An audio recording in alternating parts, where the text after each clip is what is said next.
নজর রাখবো পরবর্তী সংবাদে। 1000 মেট্রিক টন ক্ষমতা সম্পূর্ণ একটি চালের গোডাউন আজ উদ্বোধন হয়েছে। বৃহস্পতিবার কমলপুর মহকুমার দুর্গাচৌমুহনী ব্লকের অধীন বামনছড়া পঞ্চায়েতের নন্দকিশোর পাড়ায় উদ্বোধন হয়েছে 1,25,00,000 টাকা ব্যয়ে 1000 মেট্রিক টন ক্ষমতা সম্পূর্ণ নবনির্মিত চালের গোডাউন।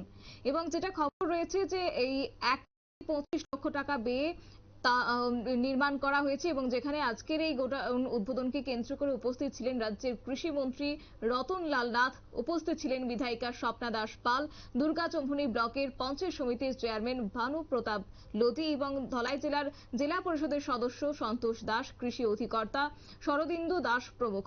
এবং বামনছড়া পঞ্চায়েতের নন্দকিশোর পাড়ায় গোডাউন নির্মাণ প্রাককালে ভূমিদাতা নিবারণ দেবনাথকে অনুষ্ঠান মঞ্চে কৃষিমন্ত্রী রতনলাল নাথ ও বিধায়িকা স্বপ্না দাস পাল সংবর্ধনা জ্ঞাপন করেছেন। কি রয়েছে বক্তব্য শুনুন।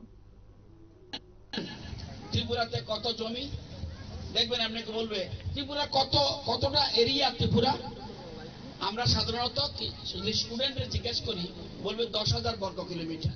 এবার যদি কানিতে বলি কত কানি ত্রিপুরা কানি হলো 60,62,000 কানি।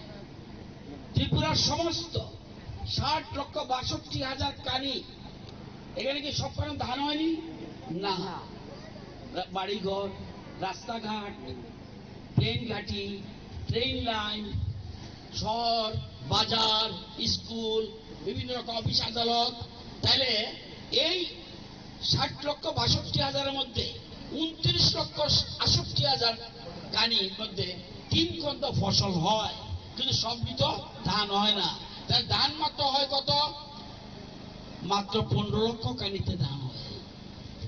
জায়গা কতটুকু? 60 লক্ষ কানি।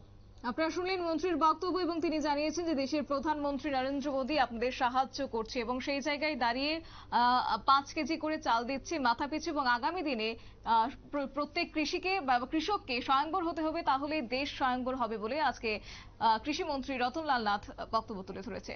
সংবাদ আপাতত এই পর্যন্তই। পরবর্তী আপডেটের জন্য চোখ রাখুন শুধুমাত্র নিউজ ভ্যানগার্ডের পর্দায়। নমস্কার।